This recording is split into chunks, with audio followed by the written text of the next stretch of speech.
Bismillahirrahmanirrahim. Apakah suara saya jelas, teman-teman? Jelas ya? Oke, Jelas banget. Bismillahirrahmanirrahim. Assalamualaikum warahmatullahi wabarakatuh. Waalaikumsalam warahmatullahi wabarakatuh. Waalaikumsalam Alhamdulillah, warahmatullahi wabarakatuh. segala puji bagi Allah Subhanahu wa Ta'ala yang telah melimpahkan nikmat dan rizki-Nya kepada kita semua, yang membuat kita bisa berkumpul gitu di ajang Seller Talk edisi kedua, yang tidak kalah menariknya pembicaraan kita kali ini. Selawat serta salam kita aturkan kepada junjungan kita Nabi besar Muhammad SAW. Oke, apa kabar nih teman-teman Seller 53, 54, 55, dan 56? Apakah liburan kalian produktif sampai sejauh ini? Oke, mungkin saya perkenalkan diri selaku moderator pada agenda sore hari ini. Perkenalkan, nama saya Yusuf Azmi Madani dari Soil 54. Mungkin Soil ya, karena senior biasanya nyebut departemen itu bukan Soil, bukan ITSL atau MSL, tapi Soil. Soil 54, Soil 45 itu menjadi pembeda dari zaman senior kita dan sekarang. Oke, kan saya Yusuf Azmi Madani dari Soil 54 yang akan memandu jalannya agenda sore hari ini yang akan seru dan akan sangat bermanfaat untuk kita semua.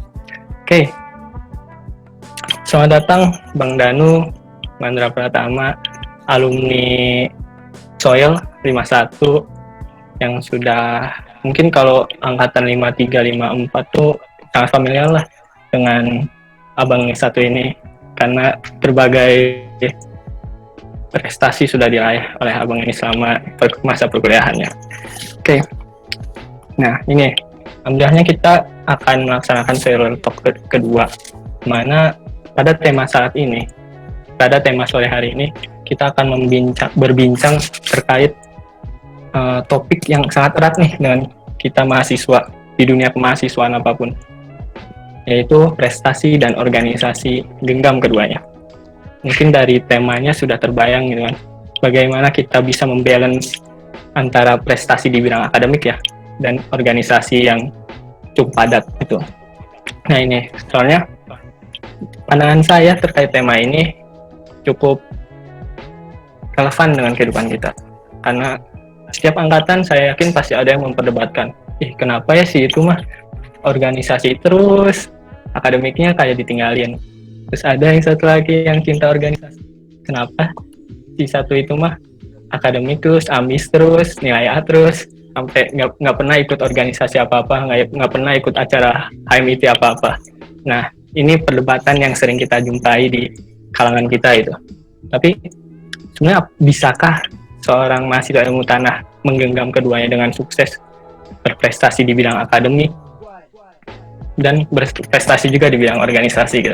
Nah, untuk edisi kali ini kita kedatangan narasumber yang sangat mungkin sudah berkecimpung di kedua permasalahan di topik ini, antara prestasi di bidang akademik dan organisasinya. Oke, mungkin kita bisa lihat CV-nya dulu nih dari pembicara kita, narasumber kita.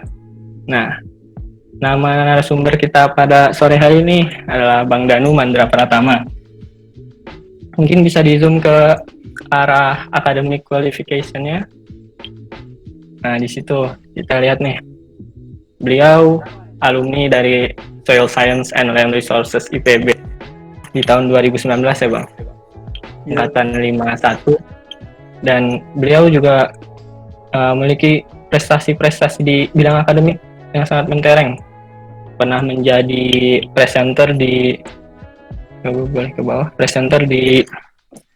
Asian Pacific Agriculture Undergraduate Project Competition di Taiwan 2016, dan menjadi mahasiswa berprestasi di Fakultas Pertanian di 2016 juga. Ini salah satu pencapaian yang sangat memukau untuk seorang mahasiswa ya, karena menjadi mahasiswa berprestasi itu adalah tingkat tertinggi lah atau pencapaian tertinggi dari seorang mahasiswa yang fokus ke akademik. Selanjutnya bisa kita lihat di pengalaman organisasinya. Beliau juga di tingkat akhirnya menjadi Menteri Kementerian Pertanian dan Desa BMKM Kabinet Baramuda ya, di tahun 2018.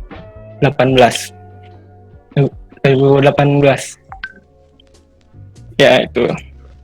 Selain itu juga beliau merupakan Ketua Umum HMIT 2017 yang memperoleh prestasi di tahun tersebut menjadi juara 3 Ormawa Sehat IPB 2017.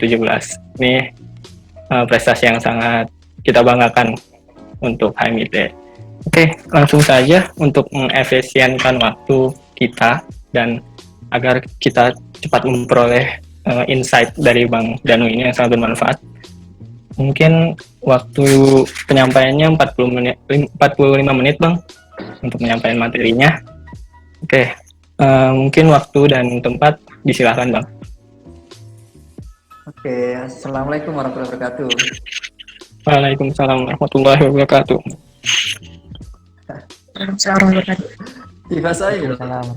Ivan Zoel. Coba saya bareng. Ya, jadi Coba saya.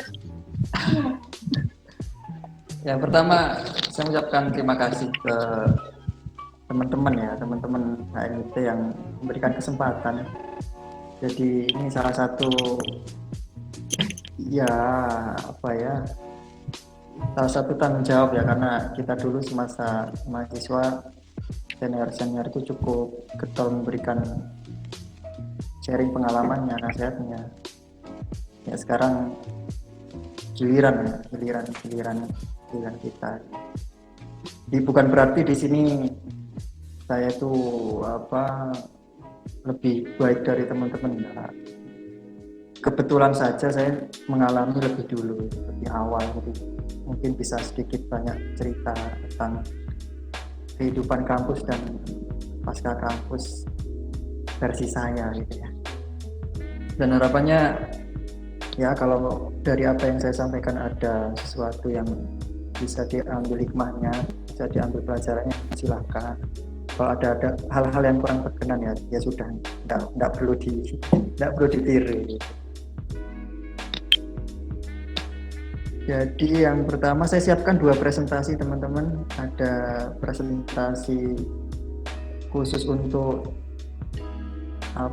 prestasi dan organisasi, kemudian yang kedua nanti layang pandang tentang tempat saya sekarang berkarir di Kelola Agro Makmur, salah satu unit usahanya Kelola Group. Yang pertama dulu tentang tentang prestasi dan organisasi.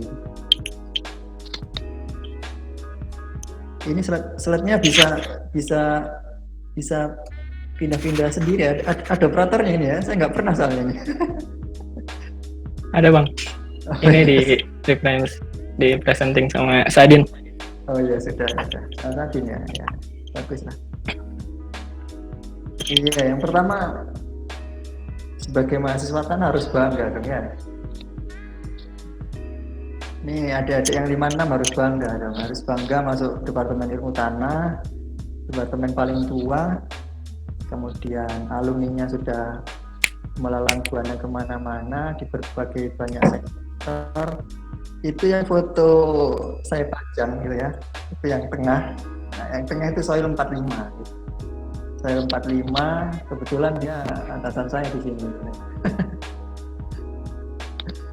Jadi yang tengah itu ada Mas Grahan namanya, Soil 45, manajer di sini. Jadi beliau atasan saya di Kelola Agro Makmur. Jadi yang pertama teman-teman tuh harus bangga dulu gitu. Sudah masuk IPB, di mana banyak orang itu nggak bisa dapat kesempatan tersebut. Masuk di Departemen Ilmu Tanah harus bangga. Bangganya kenapa gitu? Yang pertama karena program studi ilmu tanah terbaik. Kemudian di zaman saya waktu itu kita baru dapat akreditasi internasional AUN GE. Waktu itu HMIT yang mengurus. Alhamdulillah di tahun berikutnya kita dapatkan akreditasi itu. Kemudian dari fasilitasnya pun wah, kalau teman-teman yang sudah dapat pengalaman ke luar negeri gitu ya, jadi apa yang kita kerjakan di IPB dan kita hasilkan ya karya-karya penelitian dan lain-lain di IPB itu sebenarnya ya nggak kalah dengan teman-teman kita di luar negeri. Dan justru pada beberapa bagian justru kita bisa lebih pede dan yakin bahwa kita lebih baik gitu. Jangan minder gitu. Jadi kalau teman-teman ketemu atau dapat kesempatan keluar negeri, pede aja gitu. Bahasa Inggris pas-pasan, yang penting pede aja, nggak apa-apa gitu. Terus jejaring alumni kita juga sangat luas dan dikenal sangat solid. Jadi dari awal saya masuk ilmu tanah sampai saya lulus selalu berinteraksi dengan senior-senior. Bahkan saya sampai skripsi itu 3 bulan di Sumatera Selatan. Seluruh biaya penelitian skripsinya dibiayai oleh senior 35. Jadi sangat solid dan sangat guyup ya, sangat rukun gitu alumni kita itu. Jadi saya sangat sayang sekali jika teman-teman tidak mau mendekat, tidak mau membuka diri dengan senior-senior yang lain. Mungkin next. Permisi, punten Bang Danu. Suaranya kurang jelas Bang. Mungkin naiknya. Oke. Sekarang jelas. Sekarang Jelas. Jelas Bang. Lumayan. Boleh. Nah, ini yang sering ditanyakan. Bagaimana caranya menyeimbangkan antara kegiatan akademik, organisasi, dan bisa tetap berprestasi gitu. Nah, ini beberapa tips versi saya ya, mungkin versi teman-teman yang lain bisa berbeda. Next. Nah, yang pertama teman-teman. Jadi setiap kali teman-teman mau melakukan sesuatu, pastikan dulu tujuannya itu apa gitu. Ibaratnya gini, kalau teman-teman mau ke Jakarta, mau lewat jalur mana, jangan sampai udah di jalan bingung tujuannya mau kemana gitu. Jadi temukan dulu tujuannya, kemudian untuk mencapai tujuannya itu bangun motivasinya gitu. Jadi kalau hanya sekedar aku pengen keluar negeri, aku pengen ke Jepang gitu, pengen aja gitu. Nah kalau nggak dimotivasi gitu ya sama aja, cuma pengen aja gitu. Selanjutnya setelah menentukan tujuannya, tulis gitu. Jadi kalau teman-teman dulu, saya masih ingat sekali pertama kali masuk IPB itu saya menuliskan 100 mimpi, saya tempel di samping kasur asrama gitu ya.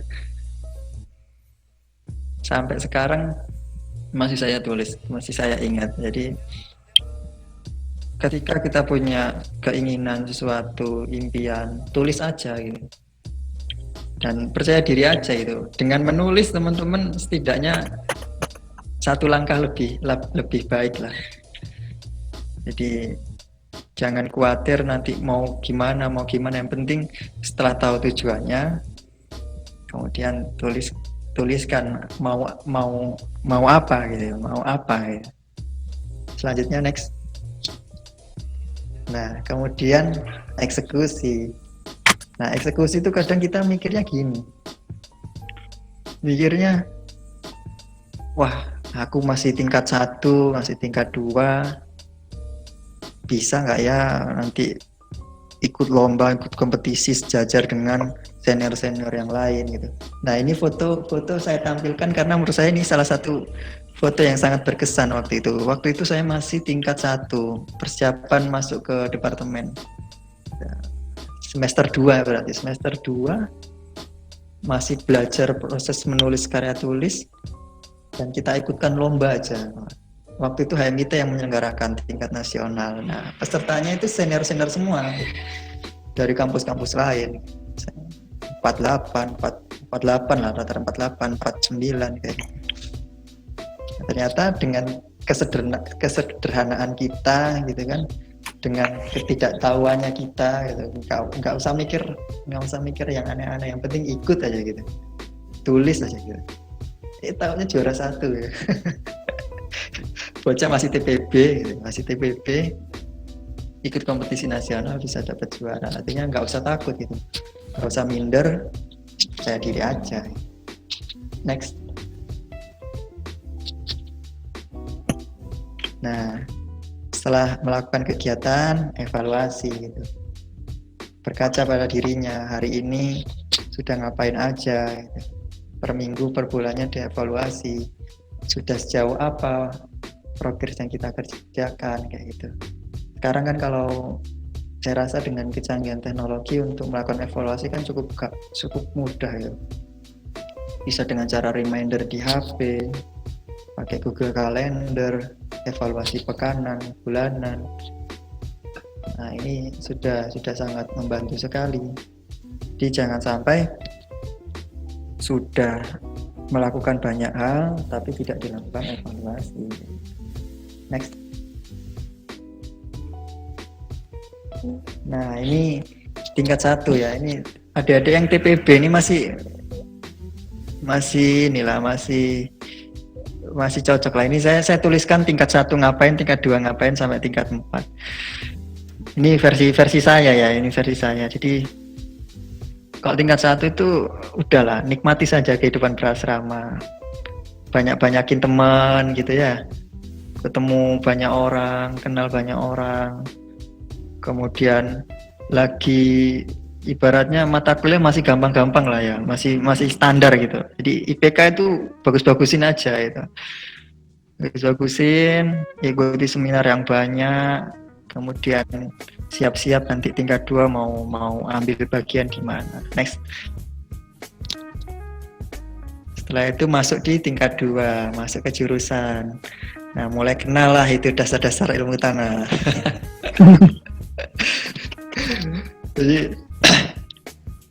Jadi jangan dikira ya saya kayak mau prestasi macam-macam, tapi jangan dikira IPK-nya bagus ya. Saya coba buka di sini, IPK saya itu nggak bagus-bagus juga teman-teman. Bahkan dastan saya kira-kira coba tebak dapat apa? Ayo, dan berapa dan? Kayaknya BC. Bang ini mah kayaknya B. BC kalau nggak C bang. B bang. Iya, jadi Kecil lo berapa cuy? Nantilah. jadi dastan saya waktu itu, percaya nggak percaya, dastan saya dapat C gitu. Tapi Kecil.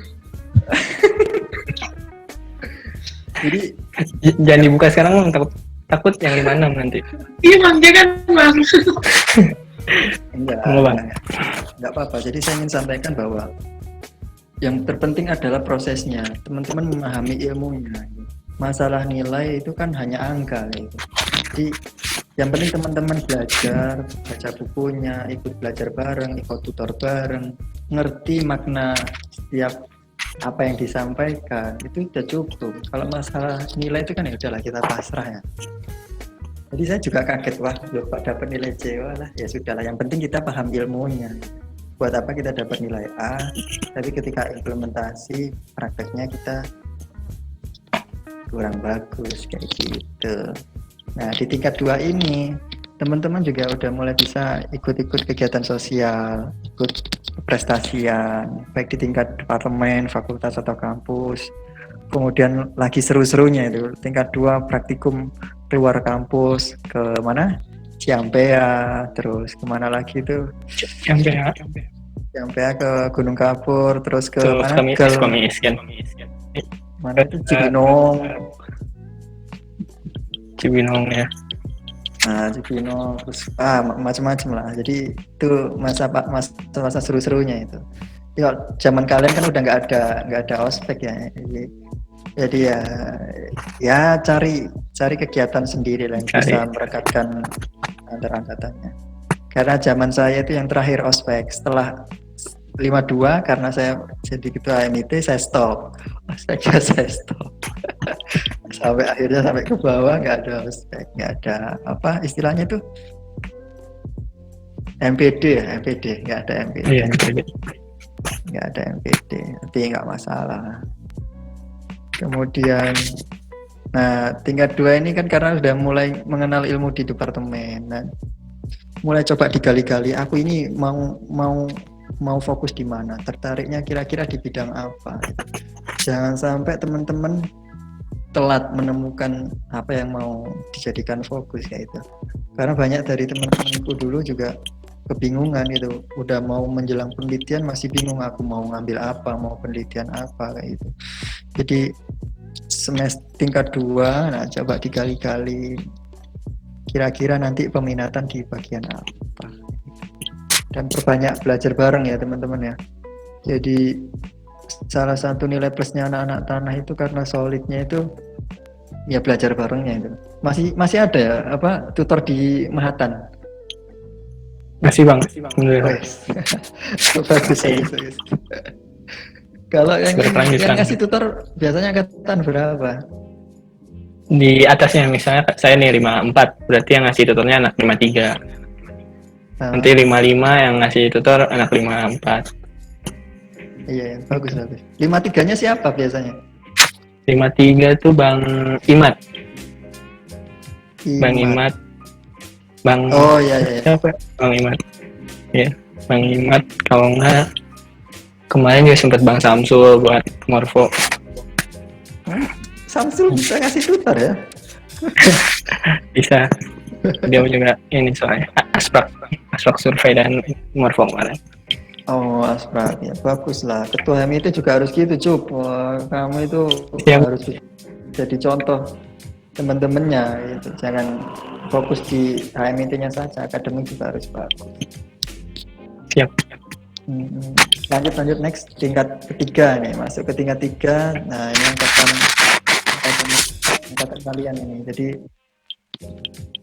di tingkat 3 itu jadi fokus ya, karena tingkat 2 udah persiapan, udah mulai mencari-cari apa yang mau jadi fokus. Tingkat 3 itu fokus gitu, fokuskan pada bidang yang mau kalian tekuni gitu. Kemudian optimalkan, jadi puncak-puncaknya kita kegiatan keprestasian, sosial dan lain-lain itu ya pas tingkat 3 gitu. Nah di tingkat 3 itu kesempatan teman-teman buat keluar negeri, ke mana ya, keliling Indonesia, jadi cukup terbuka lebar. Jadi kebetulan waktu itu saya sama teman-teman HMI itu tingkat 3 kita berangkat ke Lombok bareng-bareng gitu. Waktu film Tanas, berapa orang tuh yang ada di foto itu, sekitar 10 orang bareng-bareng nyampe di Lombok, ketemu senior 47 di sana, ada dijamu gitu. Kita mau keliling-keliling ke Lombok kemana-mana udah disiapin. Jadi waktu enaknya kalau kita gabung di grup alumni itu gitu. Jadi waktu itu aku nggak sengaja, aku pamit ke grup alumni, abang kakak saya mau HMIT mau berangkat ke Lombok, kira-kira siapa yang ada di sana. Wah langsung muncul ternyata sampai di sana udah disiapin, udah dijamu sedemikian rupa. Itulah solidaritasnya soil itu harus dijaga kayak gitu. Kemudian di tingkat 3 juga manfaatkan segala peluangnya. Jadi nggak usah khawatir, nggak usah takut dan nggak usah minder. Wah aku belum bisa ini, nggak pede ikut A ikut B. Jadi kalau prinsip saya udah coba aja gitu. Mau pengen kegiatan apa ikut gitu. Mau keluar negeri ya bikin paspor dari sekarang. Dibikin aja dulu, berangkatnya kapan itu nanti itu. Yang penting paspornya punya dulu. Mau ikut lomba kemana, bukan sekali 2 kali daftar langsung berangkat gitu. Jadi ya butuh proses. Ini kalau dihitung-hitung, saya dulu itu ngelamar lomba, ikut lomba udah yang keberapa itu gagal terus sampai akhirnya pasrah. Ternyata dapat kesempatan ke Taiwan waktu itu. Jadi ya sudah itu. Ikut aja. Masalah bahasa Inggris bagus nggak bagus itu bisa dipelajari, bisa disiapkan. Itu next dan di tingkat 4. Nah, tingkat 4 itu saatnya teman-teman ikut praktik, magang ya. Ya, saran saya sih teman-teman ikut magang ya. Magangnya di HM itu masih jalan sekarang. Di awal kepengurusan kami merencanakan Bang, cuman efek corona ini jadi mungkin dibatalkan. Oh, Karena kita juga belum tahu awalnya kan, revisinya tuh di awal Maret kemarin, jadi udah kayak nggak tahu kondisi sekarang. Jadi takutnya makin parah di kondisi sekarang, jadi dibatalin dulu. oh gitu, ya. Ya inilah, jadi sebelum lulus tuh harapannya teman-teman ikut magang 2 minggu, sebulan. Karena kan di departemen nggak ada SKS khusus ya untuk magang atau industrial internship kayak gitu. Jadi saran saya sih sebelum lulus ikut-ikut magang supaya ketika persiapan mau lulus teman-teman tuh udah bisa adaptasi. Oh, aku mau apa, mau ngapain. Jadi sebelum lulus harapannya ya udah nggak bingung mau ngapain, mau kemana kayak gitu.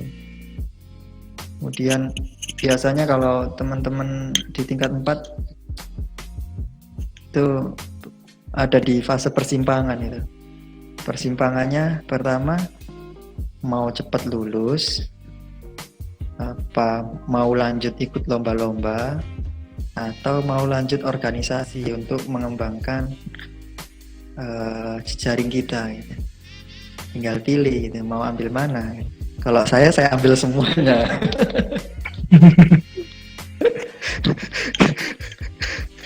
Ikut BMPM juga, tingkat 4 juga masih sering ikut lomba. Cuma dampaknya juga skripsi jadi agak lama gitu.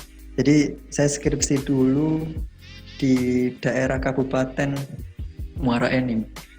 Kabupaten ini tuh 3 jam dari Palembang. Jadi kalau kita naik pesawat turun di Bandara Sultan Mahmud Badarudin di Palembang, setelah itu naik bus atau kendaraan pribadi ke arah mana? Jembatan Ampera, gitu ya. Dari Jembatan Ampera teman-teman naik speedboat selama 3 jam. Nah, sampai di 3 jam itu nyampe di kampung kecil di daerah Lahan Pasang Surut. Nah, disitulah tempat saya penelitian selama 3 bulan. Nah, fotonya itu ada yang di pojok kanan itu. Ini foto sama petani yang membantu penelitian saya. Salah satu orang yang berjasa juga buat penelitian di sana. Nah, senior 35 itu sampingnya yang petani yang bajunya mirip dengan baju saya, abu-abu hitam, abu-abu ini, sampingnya kaos hijau. Nah, ini senior 35. Kalau teman-teman kenal itu namanya Pak Parman, pengurus beasiswa IKA Faperta. Kalau ada yang dapat beasiswa IKA Faperta, saya rasa pasti kenal sama Pak Parman. Nah, dia yang membawa saya ke sana penelitian. Waktu itu pembimbingnya Bu Diah sama Bu Lili. Di sana saya 3 bulan. 3 bulan, 1 bulan sekali saya pulang. 1 bulan sekali keluar lahan. Karena kan masih ngurus BMKM, jadi karena tanggung jawab BMKM juga nggak boleh dilepas. Ya harus seperti itu. 1 bulan sekali saya keluar lahan menuju ke Jakarta, kemudian Bogor. Di Bogor seminggu, kemudian balik lagi ke Palembang 1 bulan. Selama 3 kali kalau nggak salah saya bolak-balik Jakarta Palembang kayak gitu. Itu perjuangannya. Jadi jangan dikira kita bisa mencapai level ABCD, pencapaian ABCD tanpa pengorbanan ya teman-teman. Jadi jangan dilihat enak-enaknya. Jadi kalau teman-teman mau tahu perjuangannya juga ya seperti itulah. Bisa ke luar negeri dan lain-lain. Ya bukan karena kita anak orang kaya, orang berada, tapi ya karena kita mau nabung, mau usaha. Kita juga dulu pernah jualan macam-macam ya, namanya mahasiswa. Seperti itu. Kemudian kalau udah tahap skripsi, saran saya fokus gitu ya. Jangan saya seperti saya gitu. Ya semua orang punya jalannya ya. Semua mau diambil. Organisasi diambil, lomba-lomba diikuti, skripsi segala macam diambil. Akhirnya apa itu, jadi setiap orang kan punya batas maksimalnya masing-masing. Jadi kalau saran saya, teman-teman harus fokus. Prioritas skripsi itu juga harus segera diselesaikan gitu. Karena setelah saya lulus juga menyadari bahwa wah, sayang juga ya, dulu 4,5 tahun baru lulus gitu. Coba kalau kemarin lulusnya bisa lebih cepat, sehingga banyak waktu yang bisa kita gunakan untuk kegiatan yang lain gitu. Untuk kegiatan apa yang lain yang kita inginkan. Kalau lulusnya telat kan ya apa, jadi sayang kayak gitu. Terus next,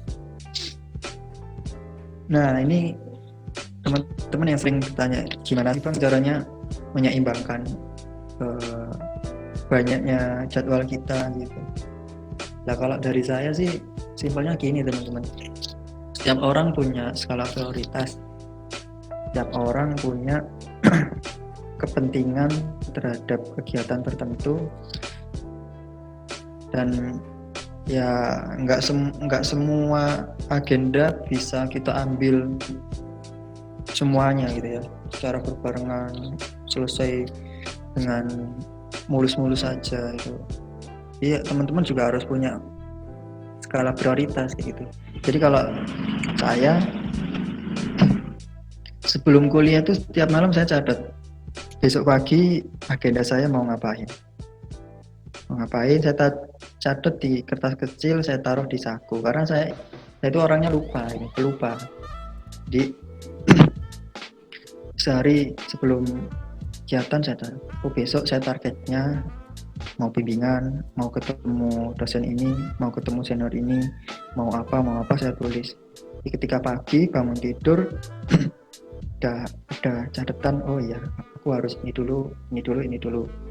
Aku catat, aku centang tiap malam aku lihat, oh aku udah mengerjakan 5 dari 6 to-do list misalkan. Oh besok berarti dilanjutkan seperti itu. Jadi kalau prinsipnya gini, ketika agenda itu penting dan mendesak, di mana teman-teman nggak bisa mewakilkan untuk hadir di kegiatan itu, ya teman-teman harus datang gitu. Karena ketika teman-teman nggak datang, ya kegiatan itu nggak bisa terlaksana. Terus yang kedua, kuadran yang sampingnya penting tapi tidak mendesak. Ya memang kegiatannya penting, tapi karena tidak mendesak sehingga teman-teman bisa mendelegasikan. Kalau di organisasi bisa didelegasikan ke wakilnya, ke stafnya, atau ke temannya. Tapi kalau delegasikan ini bukan titip absen ya, delegasi ke teman yang lain, titip absen kan, nah itu jangan.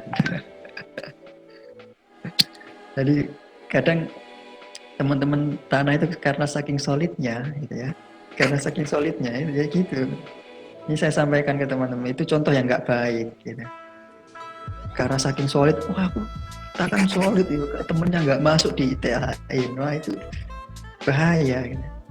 Mental seperti itu yang akan menjadi kebiasaan ketika nanti lulus gitu. Itu nggak bagus itu. Teman-teman apa adanya aja, nggak masuk ya nggak absen gitu. Nggak perlu merasa nggak enak sama temannya gitu. Jujur saja. Kemudian kegiatan yang tidak penting tapi mendesak gitu. Pertimbangkan. Kemudian tidak penting dan tidak mendesak. Nah, kalau udah tahu nggak penting dan nggak mendesak, kenapa harus datang atau hadir? Ya udah, tinggalkan saja. Next.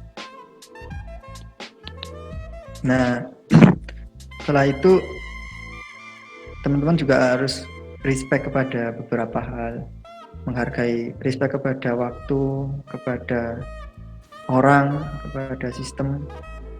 Ketika teman-teman respect saja kepada waktu itu ya, teman-teman udah pasti respect kepada orang yang terlibat di situ, udah pasti respect kepada sistem yang sudah disepakati gitu.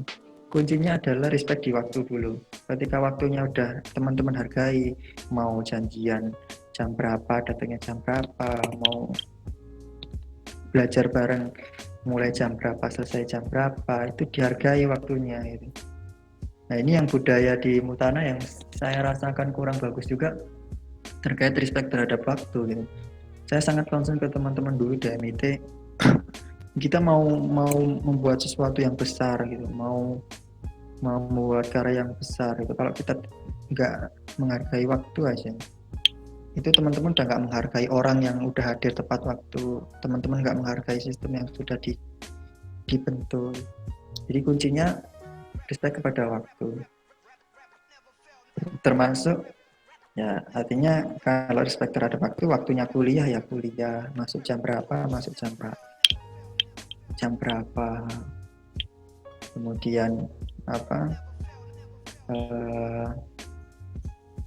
waktunya kalau nanti sudah skripsi, waktunya bimbingan ya bimbingan.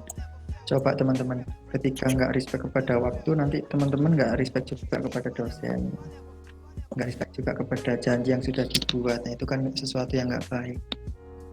Dan next, udah berapa menit ini ya? Masih ada, sebentar Bang. Masih ada 15 menit lagi Bang. Oke, 15 menit. Nah, cepet aja. Nah, kemudian masuk di pasca kampus. Nah, pertanyaan-pertanyaan pasca kampus kan seputar ini aja. Kira-kira mau pasca kampus mau langsung kerja atau lanjut sekolah ya? Kemudian kira-kira kalau nikah kayaknya enak ya, nggak perlu ribet-ribet nikah aja. Gitu. Mau kira-kira kalau kerja apa? Atau kalau yang base-nya di bisnis, kira-kira enak bisnis atau kerja? Kalau bisnis apa? Gitu. Next. Nah, ini beberapa tips pasca kampus ya versi saya. Meskipun saya baru lulus, saya lulus tahun 2019 teman-teman. 2019 baru 1 tahun ya, 1 tahun lebih 3 bulan saya lulus dari IPB. Jadi yang pertama setting your goals, tentukan tujuan teman-teman. Tentukan, kemudian jangan takut salah untuk mencoba gitu. Jadi yang ketika udah tahu tujuannya untuk mencapai tujuan itu kan caranya bisa dari banyak jalan gitu. Jalan XYZ gitu. Yang penting kan tujuannya nyampe gitu. Jangan takut salah. Oh, aku nanti kalau masuk lewat jalan A nanti salah sini. Masuk lewat jalan Y nanti salah. Jangan merasa seperti itu. Kalau udah tahu tujuannya, tinggal tentukan mau pakai cara apa, nggak usah takut salah. Kemudian yang ketiga adalah ketika teman-teman lulus biasanya itu dihadapkan pada berbagai banyak pilihan. Aku pengen A, B, C, D gitu. Nggak apa-apa, itu wajar. Teman-teman coba aja. Aku pengen kerja di sini, lamar sana. Aku pengen S2, coba apply sana sini. Sampai teman-teman menemukan fase di mana oh ternyata aku itu cocoknya di bidang ini loh. Nah, kalau udah menemukan fase itu, ya udah fokus di situ, nikmati prosesnya, fokus pada pengembangan diri teman-teman, nggak usah dibandingkan dengan perkembangan dari teman-teman yang lain, fokus saja pada diri teman-teman. Kadang merasa melihat rumput tetangga lebih hijau, ya udah abaikan saja, jalani prosesnya. Yang penting teman-teman itu masih dalam koridor, aku ini masih proses menuju tujuanku itu, goalku udah ada di depan itu. Fokus aja kepada goalsnya, nggak usah tengok kanan tengok kiri. Dan yang kelima, ini yang penting dan selalu saya pesankan ke teman-teman, baik teman-teman di angkatan, teman-teman adik-adik kelas gitu. Jadi salah satu nilai yang harus kita junjung ya, yaitu kejujuran gitu. Kejujuran dan integritas itu kan sudah jadi nilai dasar gitu, nilai dasar yang menjadikan karakter orang tersebut menjadi pembeda gitu. Jadi sebagai alumni Tanah, alumni IPB harus menjaga nilai-nilai itu, nilai-nilai kejujuran dan integritas. Next. Nah, inilah pasca kampusku teman-teman. Jangan salah ya. Aku lulus IPB 4,5 tahun. Pasca lulus, aku memutuskan merintis bisnis atsiri. Aku putuskan pulang ke Jawa Timur, aku rintis bisnis atsiri dan ternyata gagal gitu. Gagal menghabiskan semua tabungan yang aku punya. Kemudian motor zamanku kuliah udah juga habis. Jangan dikira mulus-mulus aja teman-teman. Semuanya habis. Dari sana saya banyak pembelajaran bahwa oh seperti ini ya kita kalau merintis bisnis untuk awal-awal. Jadi jangan banyak belajar cara mengenali orang, trust kepada orang, banyak lah. Mungkin itu kalau dibahas beda bahasan lagi. Kemudian setelah semuanya habis, karena saya orang yang nggak mau diam, gitu. Waktu itu saya bilang ke teman-teman angkatan, woi, coy, gitu. Teman-teman di Bogor ada proyek-proyek yang bisa dikerjakan nggak? Gitu. Lagi butuh uang, gitu aku bilang di grup. Langsung teman-teman share, wah ikut ini aja sama aku kayak gitu. Akhirnya apa? Aku ikutin proyek 1, proyek 2 dan lain-lain. Karena aku nggak mau waktunya habis hanya untuk meratapi kegagalan yang pertama itu. Itulah fungsinya solidaritas antar angkatan, lintas angkatan itu seperti itu teman-teman. Ketika teman-temannya butuh dan kita punya infonya dikasih tahu. Hanya sekedar ngasih info itu sangat bermanfaat untuk yang lain. Kemudian setelah proyeknya selesai, kita pengen dong kerja. Karena bisnis gagal, proyek sudah selesai. Setidaknya tabungan proyek masih bisa untuk bertahan untuk beberapa bulan gitu. Kayaknya mulai kerja di perusahaan-perusahaan yang kita inginkan, tapi ternyata masih belum ada panggilan. Sampai waktu itu aku daftar BUMN, dan lucunya ketika udah diterima ke tahap ya udah pertengahan tahap, tiba-tiba namaku udah nggak ada di list segala macam. Ya, dari situ kan kita kok bisa gitu ya. Kan dapat notifikasi Anda lolos tahap ini, tiba-tiba 2 hari kemudian nama kita sudah tidak ada. Itu kan ya sudah lah, itu mungkin belum rezeki kita. Setelah selesai, kemudian masih berjuang dan keterima di beberapa perusahaan yang cukup menarik. Kemudian dapat tawaran investor untuk mengembangkan bisnis atsiri kembali dengan modal yang tak terbatas, tapi ternyata orang tua tidak merestui. Sampai pada akhirnya takdir membawaku ke KML atau Kelola Group.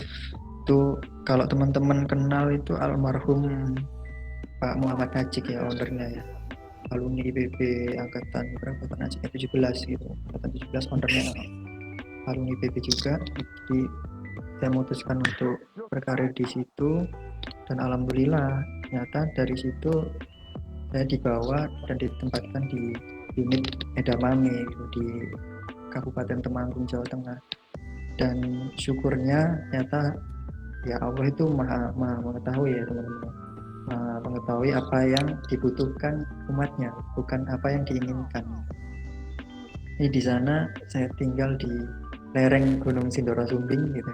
Jadi kalau tiap pagi kita buka jendela itu pemandangannya ada Gunung Sindoro dan Sumbing, sampingnya itu Gunung Merapi gitu. Itu wah, kebahagiaan tersendiri. Tiap pagi bisa melihat itu. Tiap pagi bisa jalan-jalan, ketemu petani-petani, mau jalan kemana juga bisa.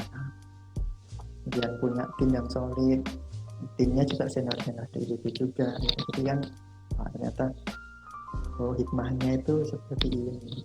Next. Nah ini kalau teman-teman ke mana, ke Superindo ya, Superindo seluruh Jawa sudah ada ini produk-produk ini, baik yang fresh maupun yang frozen food sudah ada semua. Wah, sedikit promosi nggak apa-apa ya? Nggak apa-apa. Ya, jadi produk kita mayoritas diekspor ke banyak negara, sekitar 30% untuk pasar domestik. Mungkin sharing itu dulu. Kalau untuk slide yang satunya saya rasa nggak perlu ditampilkan, mungkin bisa ditampilkan videonya aja, cuma sekitar 2 menit, kilas pandang tentang Kelola Agro Makmur. Boleh. Minta tolong tampilkan video. Bentar.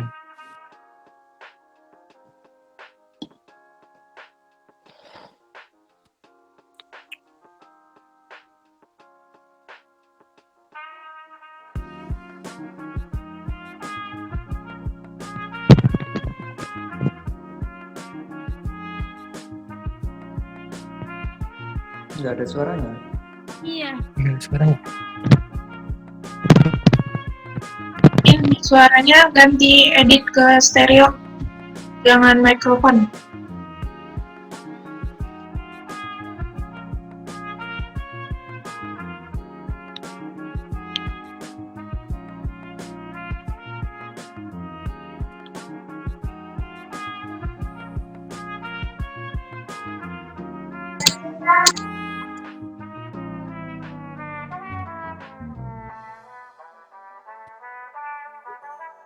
Tes tadi.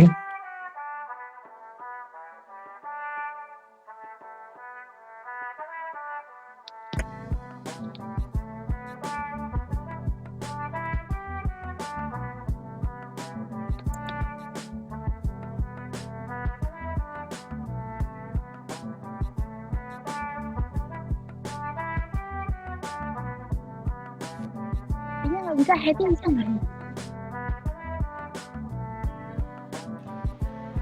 Bisa nggak?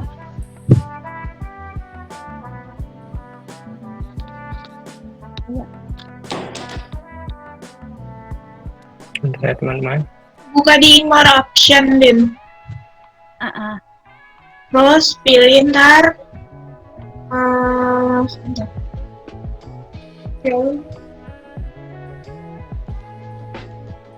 Pilih setting.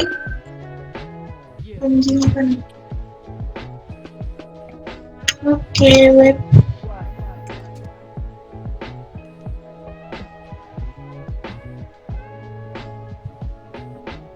Stereo mix.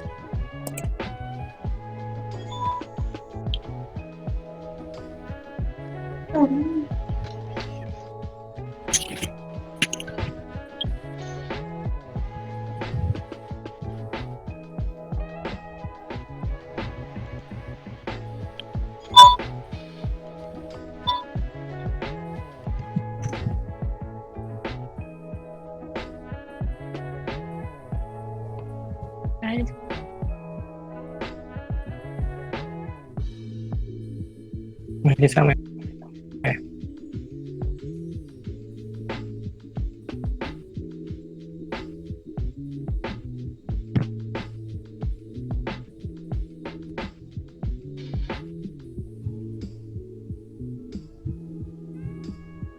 Tadi gimana? Happy bisa nggak, Happy?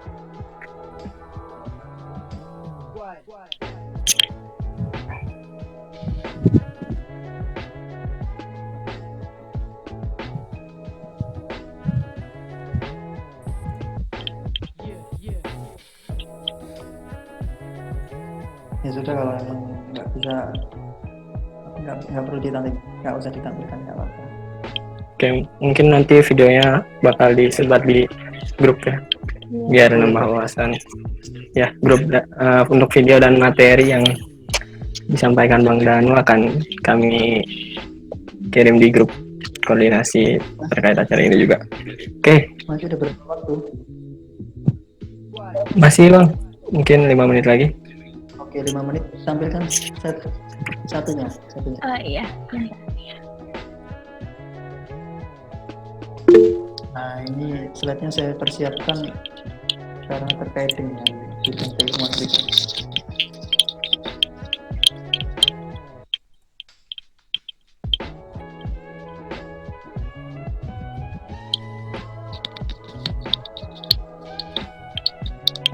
Dari slide pertama coba.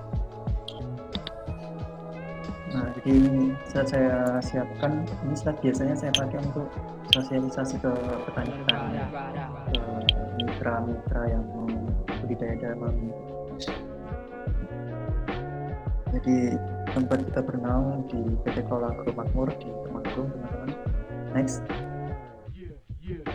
Jadi perusahaan ini fokus di agroindustri sayuran beku, khususnya di edamame. Perusahaan ini karena sudah ekspor, jadi harus memiliki sertifikasi macam-macam seperti HACCP, GSP. Kurang familiar.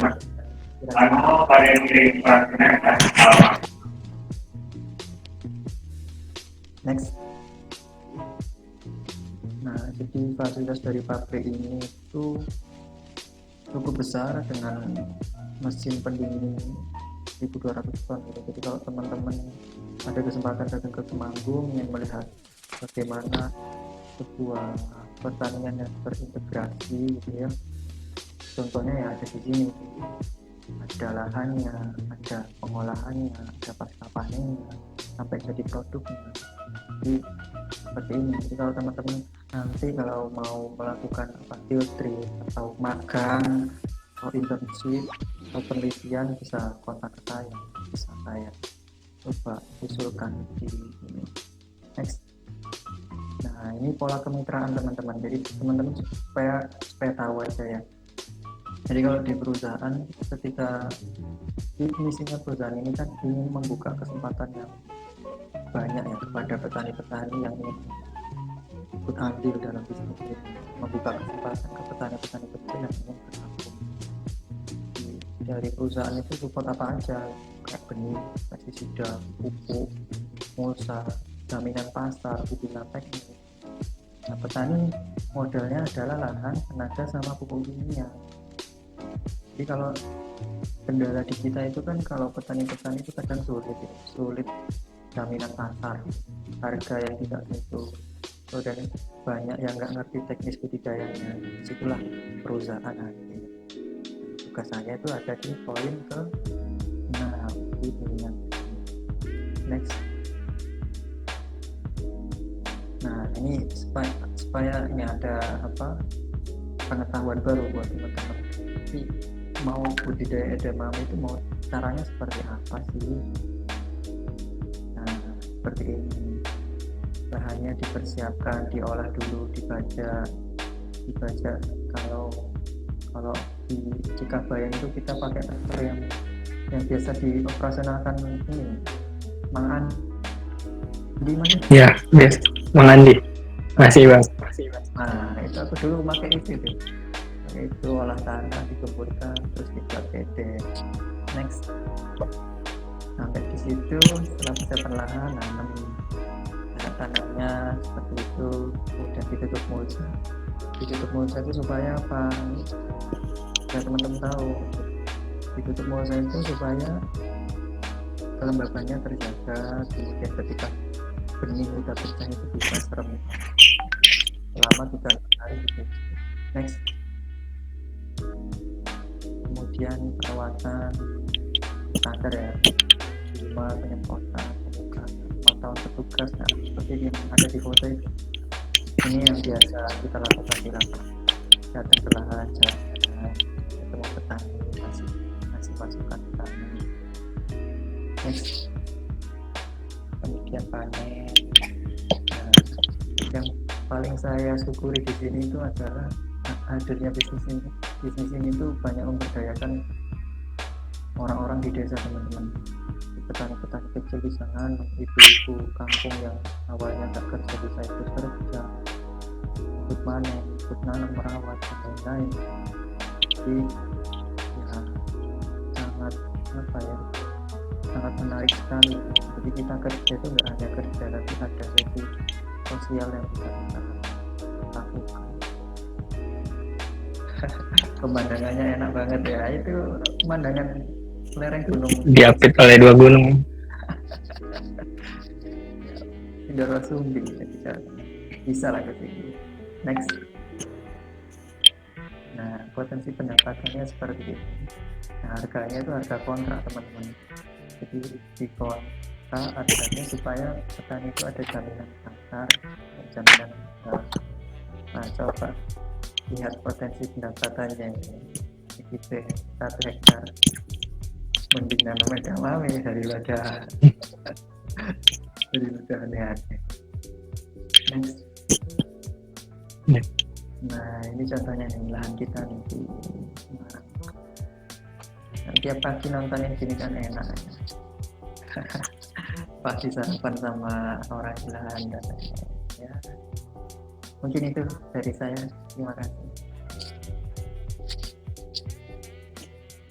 Baik. Terima kasih Bang Danu atas penyampaian sangat bermanfaat untuk kita semua nih. Jadi izinkan saya merangkum dulu dari penyampaian materi dari Bang Danu. Dalam ini berdasarkan pengalaman Bang Danu katanya. Selama 4 tahun perkuliahan, 4 tingkat perkuliahan di IPB. Intinya kalau tingkat 1 itu senang-senang dulu aja. Ini buat pesan-pesan buat anak 57. Senang-senang dulu aja, nikmatin. Karena fase susahnya tuh akan ada di tingkat 2 dan sampai tingkat 4 nanti. Di tingkat 2 nih, untuk anak-anak 56, pesan dari Bang Danu adalah coba mulai pelajari apa yang diminati di departemen. Karena itu bakal penting untuk nanti sampai ke akhir.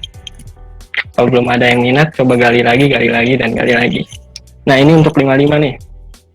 Kalian udah 1 tahun di departemen, tentu udah tahu kan bagaimana hidup di lingkungan departemen kita. Coba kembangin diri lagi ke arah luar. Coba cari acara-acara kemahasiswaan, exchange, sangat banyak kan sekarang. Mungkin bisa menggali lagi informasinya. Nah, ini nih untuk tingkat 4 dan selanjutnya. Banyakin pengalaman yang bisa direalisasikan dari keilmuannya. Misal dari KKN, dari exchange, dari magang, sampai dari penelitian pun kalau bisa kalian turun langsung dan pahami makna ilmu kalian sendiri. Oke, kita lanjut aja ke sesi selanjutnya ya. Mungkin dari teman-teman sendiri ada yang ingin ditanyakan atau ingin penasaran nih sampai di titik ini tuh Bang Danu gimana sih menjalani kegiatan-kegiatannya bisa sampai di titik ini. Nah, mungkin mekanismenya saya coba jabarkan dulu ya. Mungkin yang mau sesi pertanyaan akan dibuka 2 termin, di mana masing-masing termin akan ada 3 penanya. Mohon maaf, mungkin karena waktu juga sesi pertanyaan cuma 1 dengan masing-masing di sesi pertanyaan ini ada 4 penanya gitu. Oke. Nanti yang mau nanya bisa di kolom chat aja. Terus kalau sudah saya persilahkan nanti on cam dan suaranya ya. Biar Bang Danu juga bisa melihat gitu adik-adiknya yang bakal lebih sukses dibanding dia. Gitu. Harus Iya. baik dari Makanya boleh nanti di chat di sesi di sesi kolomnya, kolom chatnya. Bang Danu mau nanya dong. Coba yang mau pakai template itu ya, Bang Danu mau nanya dong di chat. Boleh, tapi pakai template Siti. Oke, Angga pertama. Silakan. Kita kumpulin dulu ya penanya. Ruli kedua, Indri ketiga, udah. Adil keempat. Oke, sudah ya. Kita tutup dulu. Mungkin kalau emang masih ada waktunya, kita persilahkan lagi. Oke, mungkin yang pertama dari Angga. Perkenalkan nama dan angkatan ya. On cam juga kalau bisa ya. Biar dikenal. Perkenalkan Bang, Kak, nama saya Angga Nirwana Putari Mandala dari angkatan 56. Oke. Kedengaran? Tolong suaranya kurang terdengar. Ya, bentar. Boleh lanjut. Halo? Iya, sudah. Oke, lanjut.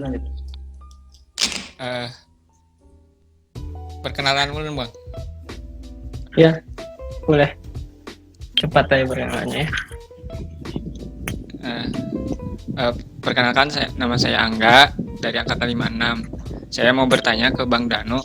Kan tadi ada tuh pas ke kampus tuh Bang Danu tuh buka usaha, tapi gagal. Nah, yang mau saya tanya itu Bang Danu itu terjun di usaha apa, dan kegagalannya itu apa sih faktor kegagalannya, biar nanti tuh kita yang mau berbisnis tuh bisa mendapat pelajaran dari apa yang telah Bang Danu alami. Cukup segitu aja yang saya tanyakan. Terima kasih. Oke. Terima kasih untuk Angga ya. Mungkin ditampung dulu ya Bang, biar nanti jawab sekalian dulu Boleh. untuk pertanyaannya. Terus yang kedua tadi ada Ruli Kurniawan. Monggo. Ada suaranya gak Bang? Kedengeran gak? Aman. gambarnya dong, fotonya, kamera. Kelihatan. Eh, Enggak ya? ada. Oke, perkenalkan Bang Danu, nama saya Ruli dari angkatan 55. Saya ingin bertanya, yang pertama adalah buat saya kepemimpinan itu adalah seni. Setiap orang punya warna, corak, dan gayanya masing-masing untuk memimpin. Dan Abang udah pernah terjun di BEM, di himpunan dan segala macam. Nah, kira-kira corak atau warna apa yang Abang bawa untuk memimpin ke teman-teman Abang atau di sekitar Abang? Terus yang kedua, selaku pengurus saya ingin menanya, setiap yang lebih pasti ada saja yang kurang. Nah, ketika Abang mengurus waktu angkatan 51 jadi pengurus Hamid, itu kira-kira kelebihan apa yang dimiliki dan mungkin kekurangan apa yang dimiliki? Itu fungsinya adalah untuk kita yang sebagai pengurus buat sebagai evaluasi dan acuan juga buat makin semangat menjalani kepengurusan. Mungkin itu aja pertanyaannya Bang, terima kasih. Menarik. Oke, terima kasih Ruli. Oke, selanjutnya tadi ada Indri. Monggo Indri, pertanyaannya. Tes, ada suaranya nggak? Ya, ada. Ada. Halo? Oke. Bang, izin bertanya. Silakan.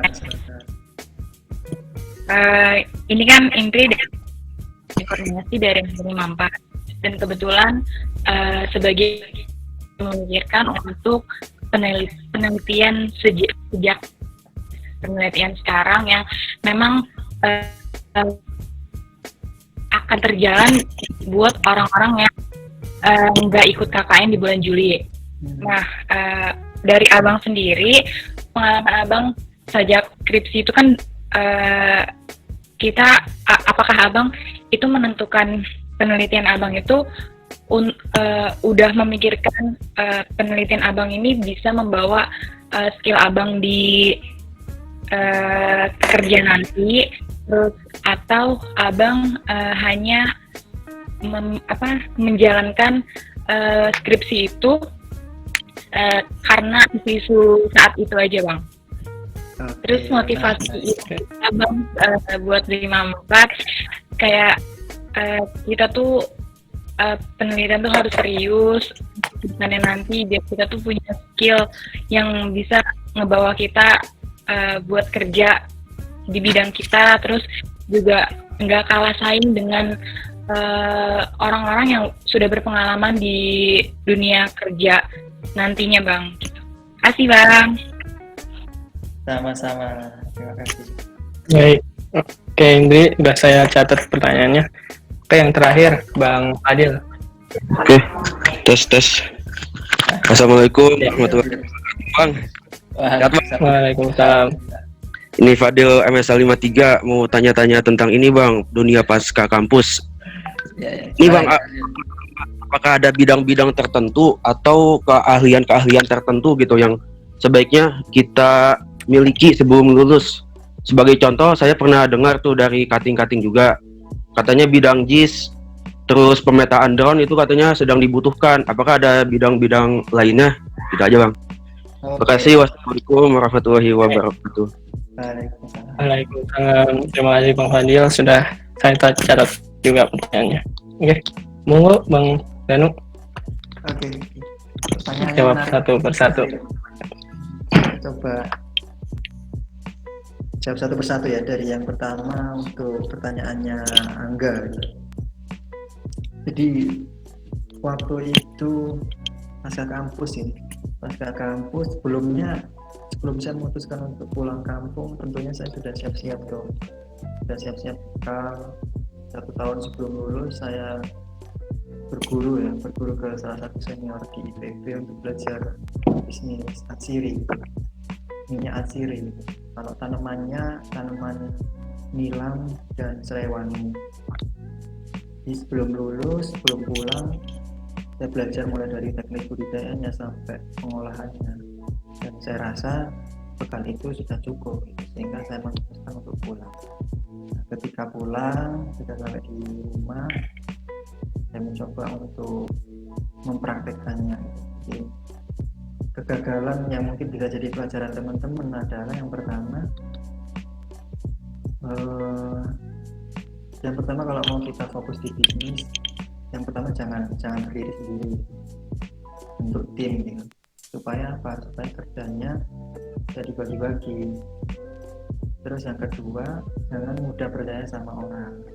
Nah, salah satu kegagalan yang menyebabkan waktu itu saya gagal adalah yaitu terlalu mudah percaya dengan orang. Ya, namanya juga karakter orang Jawa kan seperti itu. Nggak merasa nggak enakan. Sekarang sudah dibaik-baik, jadi kita merasa harus baik-baik juga. Jadi kalau sudah bicaranya bisnis sudah harus profesional, kapan kita harus strict, kapan kita harus bisa membedakan mana ini bisnis, mana ini pertemanan, harus clear. Nah, dari situlah pengalaman pertama saya gagal di bisnis yang cukup. Di saat kita lulus itu harapan orang tua tentu ekspektasinya tinggi ya, lulus kerja di tempat apa, kerja di mana ya. Kalau yang bisnisnya langsung jalan ya, ternyata enggak seperti itu teman-teman. Semua ada prosesnya. Cuman yang bisa teman-teman pelajari adalah yang pertama itu bentuk tim kalau mau bikin bisnis. Yang kedua, pelajari betul jangan mudah percaya sama orang. Yang ketiga, pelajari betul sedetil-detilnya bisnis yang mau teman-teman. Mungkin itu untuk Angga. Sudah cukup menjawab.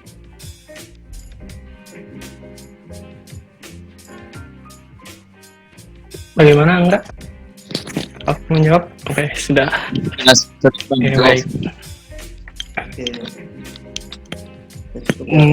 Mohon maaf Bang, suaranya Oke. agak kurang terdengar. Cek.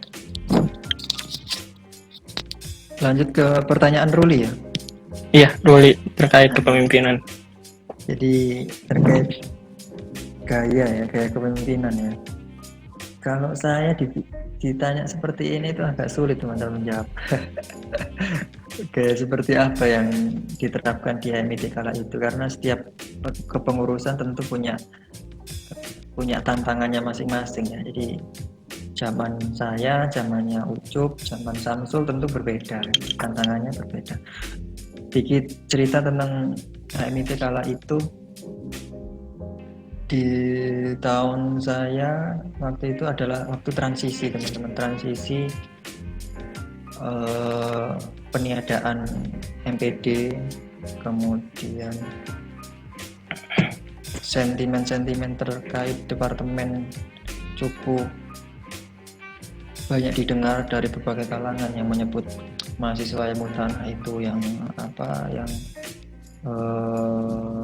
kurang rapi lah, yang merokok di mana-mana lah, yang amburadul lah, itu banyak sekali saya dengar, mau dari teman lintas departemen, fakultas, bahkan dosen-dosen dari departemen lain. Bahkan kalau kalian nggak percaya, waktu saya seleksi Mawapres di level fakultas dan IPB pun dibahas seperti itu gitu. Kamu ini ketua himpunan, tapi kenapa teman-temanmu itu kok nggak bisa rapi, rambutnya banyak yang gondrong, kalau merokok di sembarang tempat lah. Sampai sebegitunya loh orang kenal ilmu tanah itu. Yang dikenal itu bukan bagus-bagusnya gitu, tapi hal-hal yang kurang bagus. Dari situlah saya menerapkan banyak aturan yang tentu plus minus. Bagusnya adalah lingkungan jadi lebih bersih. Kalau sampai sekarang kan secret, kalau zaman kalian itu udah mulai dari zaman saya itu kita renov, udah bersih, pasang AC, meja pakai lemari segala macam, kemudian WC toilet juga udah bersih, wifi juga udah terpasang, semuanya udah bagus. Di zaman kalian tinggal menikmati sebenarnya dan tinggal menjaga. Jadi kalau negatifnya dengan cara seperti itu, teman-teman yang merasa kegiatan kebiasaan yang dilakukannya diganggu ya, akhirnya saya banyak dimusuhi karena apa? Di sekret nggak boleh merokok, sekitar HMIT nggak boleh merokok, di Mahanta nggak boleh merokok, pokoknya tempat-tempat yang dimana orang banyak kumpul itu nggak boleh merokok. Akhirnya apa? Saya sempat mau sampai bertengkar ya, berkelahi dengan teman angkatan sendiri gara-gara kebijakan seperti itu ya. Cuman ya namanya kebijakan kan harus dipertimbangkan baik buruknya mana yang lebih besar. Jadi kalau ditanya kayak kepemimpinan apa yang digunakan kala itu, ya yang saya gunakan ya keterbukaan, teman-teman, keterbukaan, membuat kegiatan-kegiatan itu sesuai apa yang dibutuhkan gitu. Jadi jangan sampai teman-teman buat kegiatan, buat program tapi tidak sesuai dengan kebutuhan. Jadi di awal kepengurusan kala itu saya lakukan survei, saya lakukan jajak pendapat ke banyak angkatan ya, angkatan aktif tentunya, kira-kira gitu, 1 tahun ini HMIT mau melakukan apa aja yang dibutuhkan teman-teman. Kita data, kita lakukan riset, kita kumpulkan, kita kerjakan program seperti itu. Ini tuh dari pertanyaan siapa? Ruli, gimana Rul?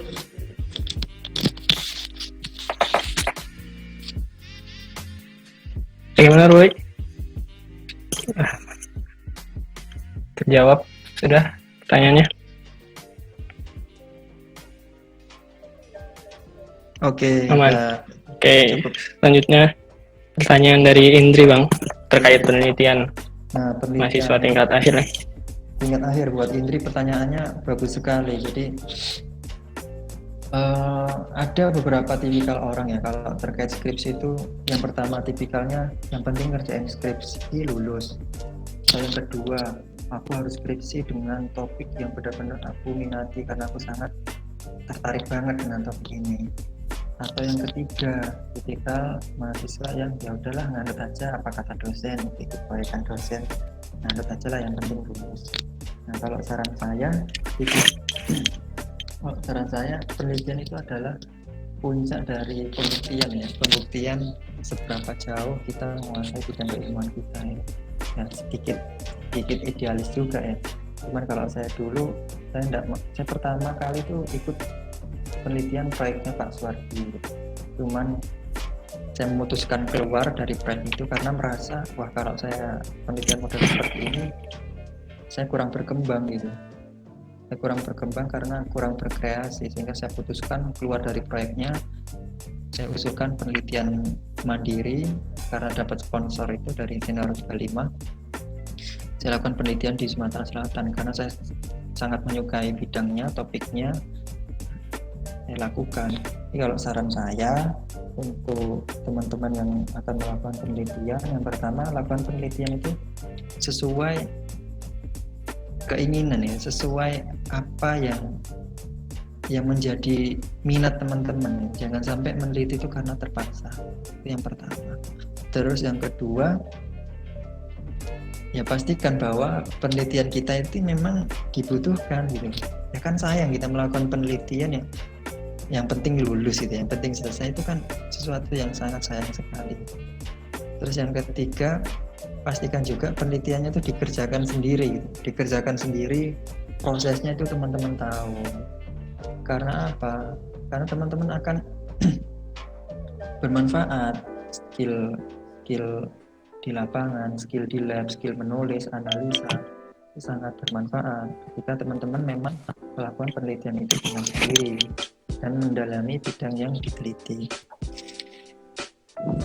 Mungkin itu ya dari saya untuk pertanyaan Indri. Bagaimana Indri? Terjawab Indri? Mau terjawab? Oke. Sudah. Aman ya? Makasih Bang. Oke, sama-sama. Ya. Oke Bang, pertanyaan terakhir nih dari Bang Fadil. Fadil untuk pasca kampus terkait keahlian tertentu, ini pertanyaan bagus sekali Dil. Jadi memang benar Dil, sebelum lulus kita ya bagusnya harus punya satu spesifikasi ya. Kalau saya memang karakternya, ya saya rasa kalau anak-anak tanah udah ngerti semua bidang lah. Dalam artian ngerti GIS, kesuburan, lain-lain, saya rasa udah tahu semua. Cuman ketika kita punya satu keahlian khusus itu menjadi nilai plus tersendiri. Terlebih yang disebutkan Fadil tadi, GIS, drone dan lain-lain, memang di era sekarang ya memang sangat banyak dibutuhkan gitu. Jadi memang kalau bisa dipersiapkan dari sekarang, ya kuasai minimal bidang yang paling kita minati lah.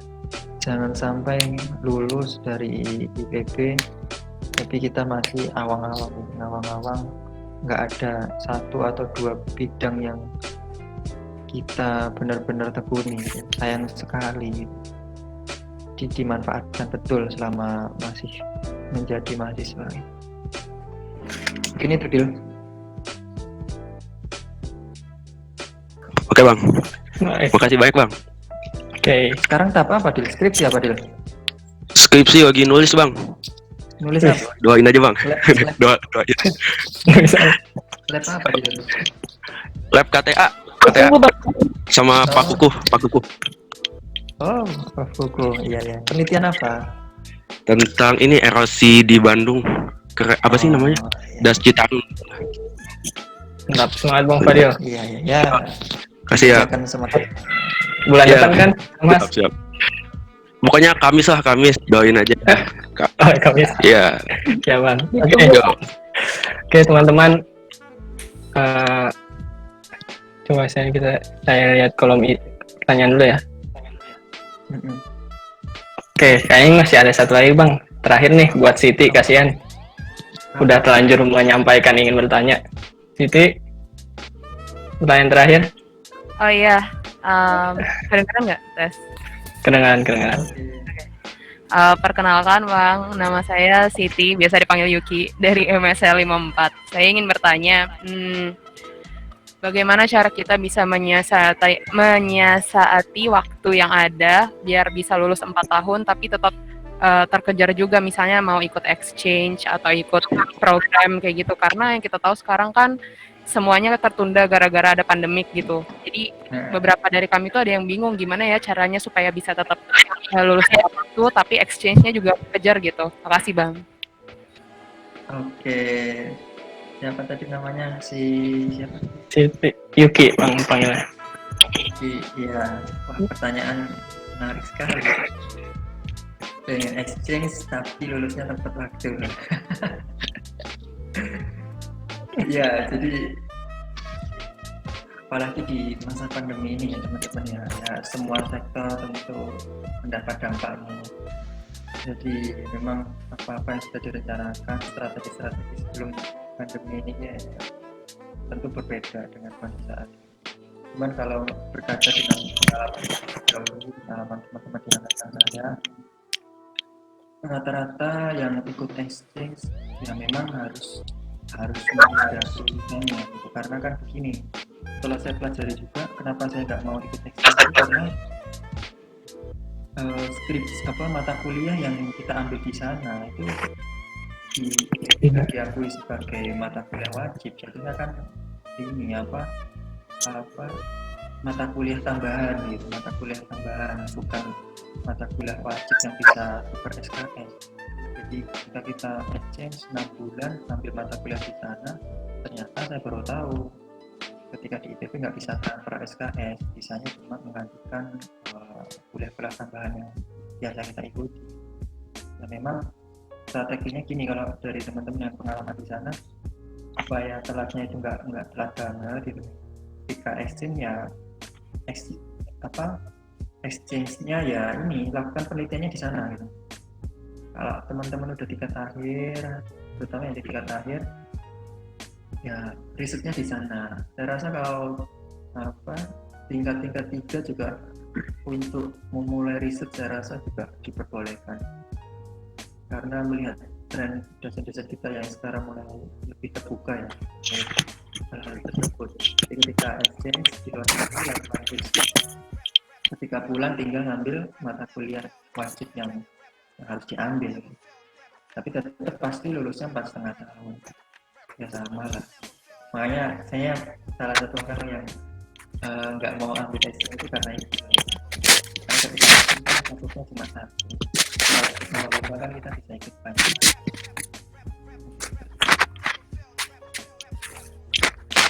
Bagaimana itu? Sudah terjawab? Mungkin karena emang sistem di IPB yang tidak terlalu mendukung ya Bang ya. Tidak ada sistem transfer SKS. Jadi ya resiko perlu ditanggung. Betul.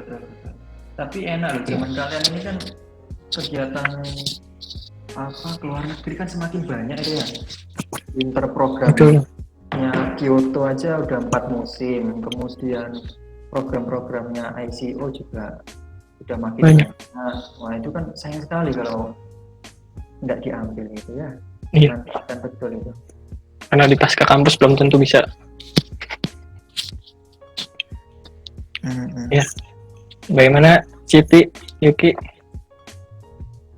Ya, Baik, terima kasih Bang. Semoga menambahkan semangat untuk bisa exchange ya Yuki. Iya. Citi emang rencana kemana? Saya rencananya tadinya mau ngambil yang AIMS tahun ini Bang. Oh iya. Ya, Yang cuman tujuannya gara-gara tujuannya saya rencananya mau ngambil yang TUAT. Oh TUAT, ya. Iya, tapi ternyata diundur jadi tahun depan katanya karena tahun ini ada pandemik jadi di close registrationnya. Oh iya. Ya ambil hikmahnya saja. Nggak apa-apa, masih banyak kesempatan. Jangan gini teman-teman ya. Saya ingin pesan ke teman-teman jangan merasa kalau kita telat lulus, lulusnya 4,5, 5 tahun, bahkan 6 tahun itu merasa jadi mahasiswa yang gagal gitu ya. Jangan merasa gitu, jangan merasa seperti itu gitu. Justru ketika masih kuliah itu manfaatkan betul. Karena kalau udah lulus nggak bisa kita ikut AIMS, ikut apa-apa lagi pertukaran pelajar, lomba-lomba yang masih bisa gratis. Jadi ketika kita punya prinsip nggak masalah aku telat lulus tapi aku bisa menjamin aku bisa ikut pengalaman A, B, C, D, ikut macam-macam daripada cepat lulus tapi gitu-gitu aja kan sayang gitu. Betul. Oke. Sekarang batasnya 5 tahun. Iya Bang, diubah. Masa? Angkatanku dulu juga 5 tahun masalahnya. Oh iya dari zaman 5 tahun tapi ya, temanku juga 50 baru. Iya. Iya. Oke. Mungkin sesi pertanyaannya dicukupkan dulu ya karena sudah habis waktunya. Mungkin sekalian Bang closing statement atau motivasi untuk adik-adiknya nih biar makin menstimulus buat 57, buat 56 apalagi yang masih mungkin belum terbayang di departemen ngapain. Monggo Bang closing statement. Pesan saya untuk adik-adik yang terutama yang baru masuk ke departemen, yang pertama saya ucapkan selamat sudah diterima di IPB, selanjutnya masuk di Departemen Ilmu Tanah. Jangan merasa kecil hati, kita harus bangga bahwa departemen kita ini salah satu departemen terbaik di IPB. Cuman orang banyak yang nggak tahu saja gitu. Jika teman-teman udah masuk, pasti bangga berada di dalamnya. Gitu. Pesan saya, yang pertama teman-teman ya, jangan malu lah ya, terbuka dengan teman-teman yang lain, banyak diskusi, banyak nanya, nggak usah minder dengan teman-teman yang lain. Semua punya kesempatan yang sama, semua punya hak yang sama untuk memperoleh banyak informasi, dan nggak usah sungkan ya, karena budaya di ilmu tanah itu orang-orangnya memang terbuka, apa-apa bisa didiskusikan, bisa dirembuk, mau itu permasalahan yang sederhana sampai yang paling sulit pun. Ilmu tanah itu dikenal paling solid gitu ya, apa bisa didiskusikan dan ditemukan solusinya. Kemudian untuk adik-adik yang di tingkat 3, manfaatkan betul waktu kalian, waktu emas buat kalian mengukir prestasi, organisasi, ikut kegiatan-kegiatan yang kalian inginkan, itu manfaatkan betul di tingkat 3. Yang tingkat 4, kesiapan untuk penelitian. Di tingkat ini teman-teman diharapkan sudah menemukan goals-nya gitu ya. aku mau fokus di mana, ke depan mau ambil di bidang apa, bidang keahlian apa yang mau kita tekuni. Harapannya di tingkat 4 ini teman-teman sudah harus bisa temukan. Kemudian untuk teman-teman yang sudah persiapan pasca kampus gitu, manfaatkan betul jejaring kealumnian gitu. Sebelum lulus banyak-banyak ngobrol dengan alumni, sowan ke senior-senior yang ada di Bogor, nggak usah sungkan, butuh apa-apa cerita. Jadi saya rasa alumni itu akan terbuka dan sangat senang ketika bisa membantu adik-adiknya. Dan prinsipnya senior itu kan, senior dibilang sukses itu ketika adik-adiknya bisa lebih baik, bisa lebih sukses dari pendahulunya. Kalau sebaliknya itu berarti seniornya gagal mendidik adik-adiknya. Mungkin itulah yang bisa saya sampaikan. Oke. Terima kasih Bang Danu atas materi yang sangat menginspirasi untuk kita semua mahasiswa yang masih punya waktu nih untuk bisa mengembangkan diri, mengambil semua pengalaman. Jatah gagal di kuliah itu sangat berharga itu. Kalau gagal setelah kuliah mungkin kepikirannya banyak. Gitu. Oke, terima kasih Bang Danu. Mungkin dari panitia nih akan ada serah terima kenang-kenangan. Kenang-kenangan Silakan. apa ini? Nah, terima kasih kepada Bang Danu telah memberikan insight yang sangat dibutuhkan oleh mahasiswa ilmu tanah. Ini nanti hard file-nya bakal langsung dikirimkan ke lokasi Bang Danu. Ya kan Dani ya? Iya, insya Allah. Oke. Dan request kirimnya jangan ke rumah, nanti nggak ada yang terima itu nanti. Oh iya, nanti bisa kontak sama Sanita aja Bang ya. Oke. Total dari tadi peserta maksimal yang tadi saya lihat sampai 120. Terima kasih kepada peserta, terima kasih kepada Bang Danu nih. Benar-benar sangat berterima kasih HMIT mau masih sharing dengan adik-adiknya, masih sedikit memantau gitu bagaimana sih perkembangan anak-anak ilmu tanah sekarang. Oke. Saya ucapkan terima kasih kepada peserta yang sampai sekarang masih bertahan 86 orang ini. Terima kasih, semoga ilmu yang kita peroleh sekarang bisa kita implementasikan nanti, mau itu ketika di kampus atau sekarang pun, bahkan besok pun kalian bisa mengimplementasikan ilmu-ilmu yang tadi. Oke. Dari saya, moderator, kurang lebihnya mohon maaf. Saya tutup terlebih dahulu. Setelah ditutup mungkin kita akan ada dokumentasi dengan Bang Danu, dengan on cam juga ya teman-teman. Oke. Dan harapannya teman-teman tetap stay tune di IG Hamid dan media sosial Hamid, karena bakal ada informasi terkait Soiler Talk selanjutnya dengan alumni-alumni yang lebih bakal menyebarkan informasi yang lebih baik lagi dan menambah semangat kita dalam menimba ilmu di ilmu tanah. Oke. Cukup sekian. Wabillahi taufiq wal hidayah. Wassalamualaikum warahmatullahi wabarakatuh.